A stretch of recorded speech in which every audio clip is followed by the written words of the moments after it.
नमस्कार, मैं हूं पवन त्यागी। पश्चिम बंगाल में पार्थ चटर्जी जो ईडी की गिरफ्त में आए, अब जो उन्होंने राज खोले हैं वो बड़े चौंकाने वाले हैं। पार्थ चटर्जी ने पहले दिन ये कहा था कि मेरे खिलाफ षड्यंत्र किया गया है, तो सवाल ये उठ रहा था कि षड्यंत्र करने वाले कौन लोग हैं। अब पार्थ चटर्जी ने उसका खुलासा किया है और ईडी के अधिकारियों को सारी वो बातें बताई हैं जो ईडी जानना चाहती थी कि इस घोटाले के पीछे असली व्यक्ति कौन कौन हैं और इसकी हिस्सेदारी कहां तक जाती थी। तो अगर ईडी के सूत्रों की माने तो पार्थ चटर्जी ने जो रहस्य खोले हैं, अब सोशल मीडिया पर भी वो लिस्ट जारी है जिसमें बाकायदा एक प्राइवेट व्यक्ति द्वारा एक सूची बनाई गई जिसमें बाकायदा अभ्यर्थियों के नाम लिखे हैं, कैंडिडेट के नाम लिखे हैं जिनको नौकरी पे लगाना है, उनके फोन नंबर भी हैं और किसने कितने पैसे दिए ये तक लिखा है। और उस व्यक्ति की माने तो वो कहता है कि ये पैसे मंत्री को दिए गए और पार्थ चटर्जी एक मंत्री हैं, इसके अलावा कई मंत्री इस घोटाले घपले में शामिल हैं। उनकी माने तो ये कह रहे हैं कि ये असल में चल रहा है बहुत दिनों से और ये सारा मामला आपको बताएं लगभग 10 साल से चल रहा है। ममता बनर्जी का शासन जब शुरू हुआ तो ये भ्रष्टाचार पार्थ चटर्जी कहते हैं कि सभी मंत्रालयों में हुआ। सभी मंत्रियों ने मिलकर के ये बैठकर तय किया कि ये जो पैसा इकट्ठा होगा इसको कहां रखा जाए। तो रखने के लिए अर्पिता मुखर्जी का घर तय हुआ और इसमें सबकी सहमति बनी। कई प्रॉपर्टियां अर्पिता मुखर्जी के साथ मिलकर के मंत्रियों ने और अधिकारियों ने वो इकट्ठा की हैं, यानी कि फ्लैट खरीदे हैं, जमीन खरीदी है और ये कई मंत्रियों ने अर्पिता मुखर्जी के साथ मिलकर के किया, क्योंकि अर्पिता मुखर्जी मेरी परिचित थी और इसलिए सबको लगा कि पार्थ चटर्जी के घर पैसा रखेंगे तो खुलासा हो सकता है, इसलिए अर्पिता मुखर्जी के घर में ये पैसा रख दिया जाए। और ये सारा पैसा उन्होंने कहा कि मेरा नहीं है। तो इस बात को आपको बताएं, जो ये अभ्यर्थी थे और जिसकी तरफ से ये केस किया गया था इस सारे घपले घोटाले का, इस मामले में जो वकील रही हैं उन्होंने खुलासा किया है, जिनका नाम तरुण ज्योति तिवारी है। वो कह रही हैं कि ये जो सारा मामला है ये घोटाला 5,000 करोड़ रुपए का है। ये बहुत चौंकाने वाली बात है और इसीलिए पार्थ चटर्जी से जो ये अभी तक प्राप्त हुआ है लगभग 100 करोड़ रुपया, वो कहती हैं कि ये बहुत कम है, अभी तो इससे कहीं ज्यादा पैसा पकड़ा जाना बाकी है। 5,000 करोड़ रुपया इकट्ठा करके टीएमसी के लीडरों ने रखा हुआ है। इसमें से कितना पैसा मुख्यमंत्री के पास गया, कितना पैसा उन्होंने इधर उधर किया, कितने की प्रॉपर्टी खरीदी, ये सब अब ईडी के जांच का विषय है। मामला बहुत गंभीर है क्योंकि उन्होंने बताया कि एक एक कैंडिडेट से 18 से 20 लाख रुपए लिए और ये 10 साल से चल रहा है। जो ममता बनर्जी ये कह रही हैं कि उनको इस बारे में कुछ नहीं पता, वो तो ये जानती नहीं है, वो तो जीरो टॉलरेंस नीति अपनाती हैं, तो वो उनकी भी पोल खोलती हैं एडवोकेट और बता रही हैं कि कलकत्ता में बाकायदा मेयो रोड है और उस मेयो रोड पर बाकायदा कोर्ट की अनुमति से पिछले 503, जी हाँ 503, लगभग 1.5 साल होता है, 503 साल से ये जो अभ्यर्थी थे, कैंडिडेट थे जिन्होंने एसएससी का एग्जाम दिया था, ग्रुप सी, ग्रुप डी और टीचर के लिए, जब इनका नंबर नहीं आया, जिन्होंने सालों साल एग्जाम की तैयारी की, जैसा मैं पहले कह रहा हूं कि गरीब बच्चे थे जिन्होंने कोचिंग सेंटर में लाखों रुपए खर्च किए, टेस्ट की तैयारी की और उनको भरोसा था कि हमने अपना टेस्ट पूरा दिया है, एग्जाम पूरा किया है, एक एक सवाल सही किए हैं, तो हमारा नंबर क्यों नहीं आया।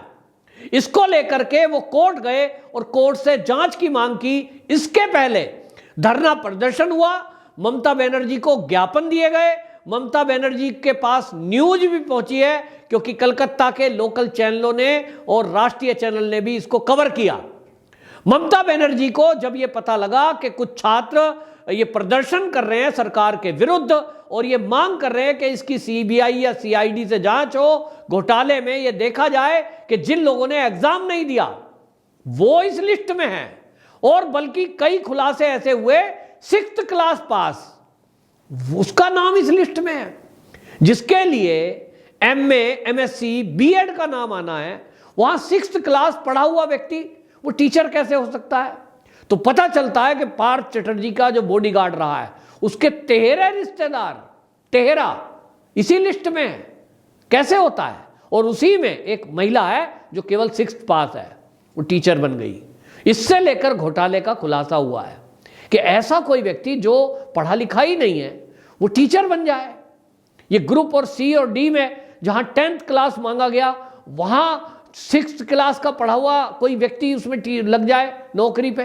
तो ये घोटाला खुला तो ममता बनर्जी ने वो धरना प्रदर्शन बंद करने की बात की और पुलिस के जरिए उन पर लाठीचार्ज कराया। इसको लेकर बच्चे जब कोर्ट में गए, क्योंकि उस धरने को अवैध करार देने की बात कही गई थी, तो बच्चों ने हाई कोर्ट के सामने ये मामला रखा कि हमारा ये हक है प्रदर्शन करने का, क्योंकि हमारे साथ अन्याय हुआ है।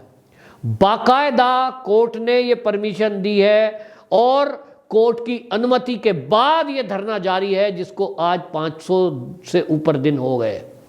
तो ममता बनर्जी अगर ये बोल रही है कि उनको इसकी जानकारी थी ही नहीं, तो ये बहुत ही ऐसी बात है, बस क्या बताएं। दूसरी बात आप यहां ये देखिए कि इसमें बिना एग्जाम दिए बच्चे आ रहे हैं, जिन्होंने एग्जाम नहीं दिया वो आ गए, 6th क्लास पास किए हो गए।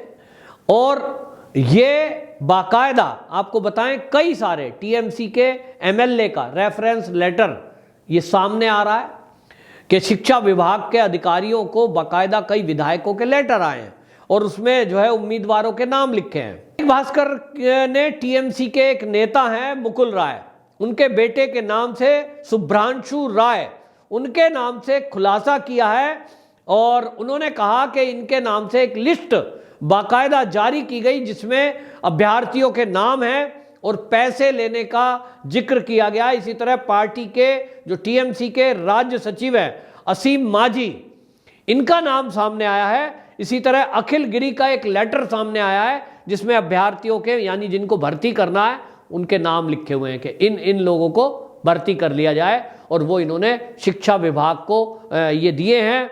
और इसी तरह ये पत्र जो है सब 2013 में लिख कर दिए गए, इसमें रोल नंबर भी है, अभ्यर्थियों के नाम भी है, और ये भर्ती बोर्ड को पहुंचा दिए गए। भर्ती बोर्ड के अधिकारियों ने इसी बेस पर लिस्ट जारी कर दी। जैसे जैसे मंत्रियों के लेटर आते रहे, उनको कहा गया था अधिकारियों को कि आप इनके रिकमेंडेशन पर भर्ती लिस्ट जारी करें। तो जिनका पैसा आया वो पैसा एमएलए ने लिया, टीएमसी के कार्यकर्ता ने लिया या निगम पार्षद ने लिया, लेकिन भर्ती बोर्ड के पास जो नाम आए उन्होंने वो सूची में डाल दिए। जिन्होंने एक्चुअल में एग्जाम की तैयारी की थी और उन्होंने एग्जाम दिया था, उनके नाम नहीं आए। इसी से बवंडर मचा और इसी से धरना प्रदर्शन शुरू हुआ और कोर्ट में मामला पहुंचा। तो अब ममता बनर्जी अपने को कैसे बचा पाएंगी, ये एक बड़ा सवाल है। क्योंकि अब आपको बताएं, इस सब मामले में पार्थ चटर्जी ने जो ये कहा है और ये कहकर सबको चौंका दिया कि पैसा सभी मंत्रियों ने लिया, सभी मंत्रालयों ने लिया, पैसा रखने का और जमीन खरीदना, फ्लैट खरीदना, ये कहाँ, ये पार्टी में बैठकर सभी ने तय किया था कि अर्पिता मुखर्जी का घर सेफ रहेगा, वहाँ ये पैसा रख देते हैं। और इसीलिए ये अकेला मेरा पैसा नहीं है, कई मंत्रियों का पैसा है। पार्थ चटर्जी ने यह भी खोला कि सभी मंत्रियों को ये बात पता था कि भर्ती में पैसे लिए जा रहे हैं। खुला रेट था 18 से 20 लाख रुपए, सी और डी ग्रुप के लिए 1 लाख रुपया। और ये 1 लाख रुपए के लिए भी आपको बता दें, जो बीजेपी के नेता हैं अग्निमित्र पाल, उन्होंने बाकायदा कई साल पहले इसके बारे में बोला था, शिकायत की थी और टीएमसी के एक पार्षद का नाम तक लिख के दिया गया था और ये कहा था कि उसने 530 ऐसे ग्रुप सी और डी लोगों की भर्ती की है, ग्रुप सी और डी के कैंडिडेटों में भर्ती की है, जिनसे 1 लाख रुपए लिए गए हैं।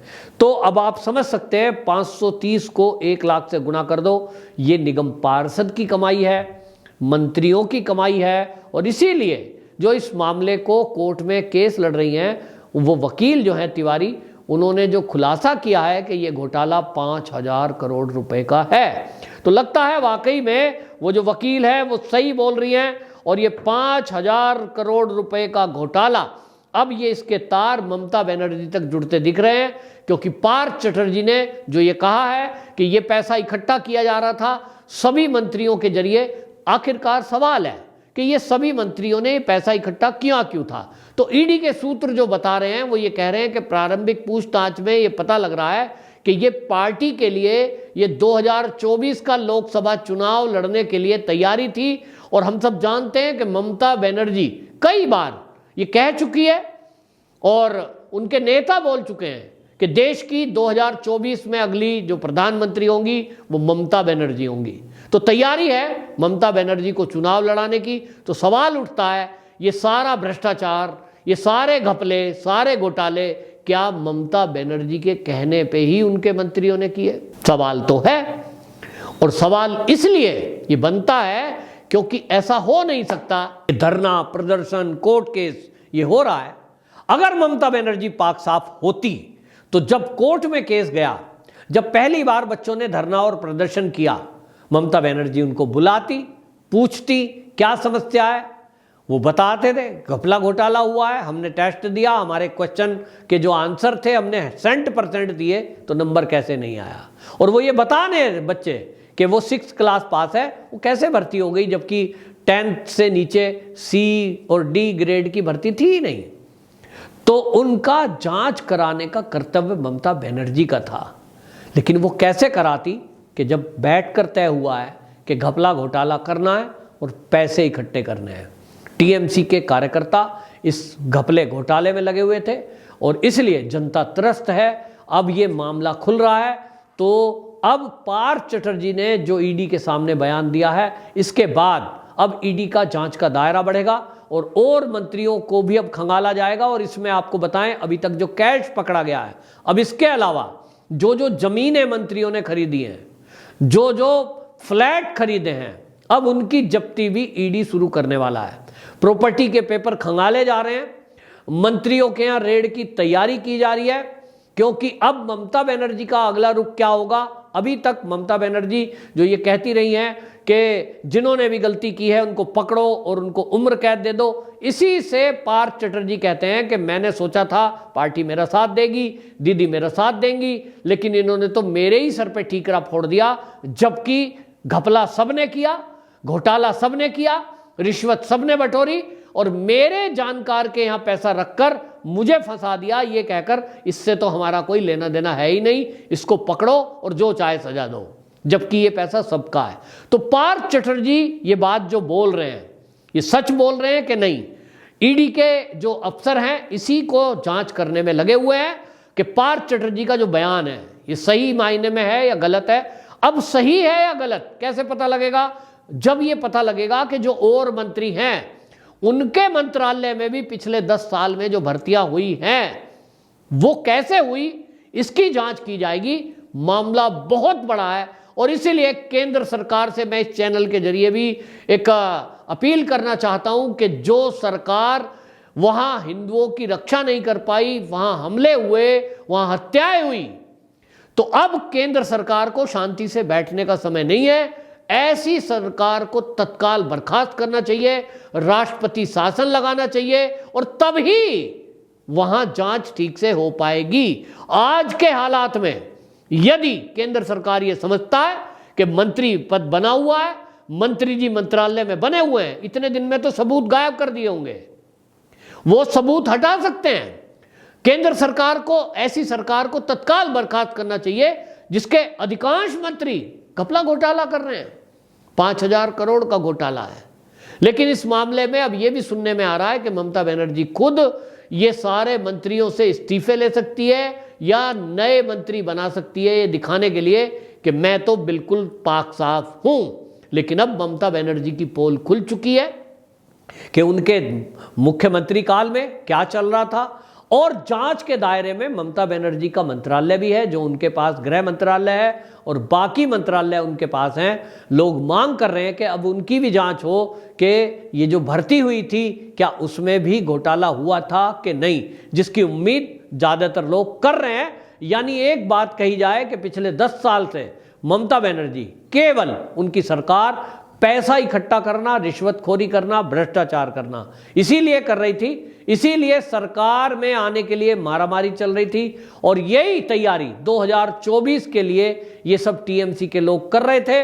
अब पश्चिम बंगाल के लोग कह रहे हैं हमने तो समझा था कम्युनिस्टों ने 35 साल शासन किया, शायद ममता दीदी हमें राहत देंगी, गरीबों के साथ न्याय होगा, लेकिन गरीबों के हक को मारकर किस तरह से पैसे वाले लोगों को नौकरियां दी जा रही हैं ये आज पता लग रहा है। क्योंकि 15 से 20 लाख रुपया कोई आम आदमी नहीं, मध्यम परिवार का भी व्यक्ति नहीं दे सकता। तो गरीब आदमी के नाम पर, सेवा करने के नाम पर आई सरकार लूट खसूट कर रही है। ये जो खुलासा हुआ है, अब पार्थ चटर्जी इस खेल में अकेले नहीं है, ये भी खुलासा हुआ है। अब ईडी अगले कुछ दिनों में पूछताछ के लिए और गिरफ्तारी के लिए आगे तैयारी कर रही है।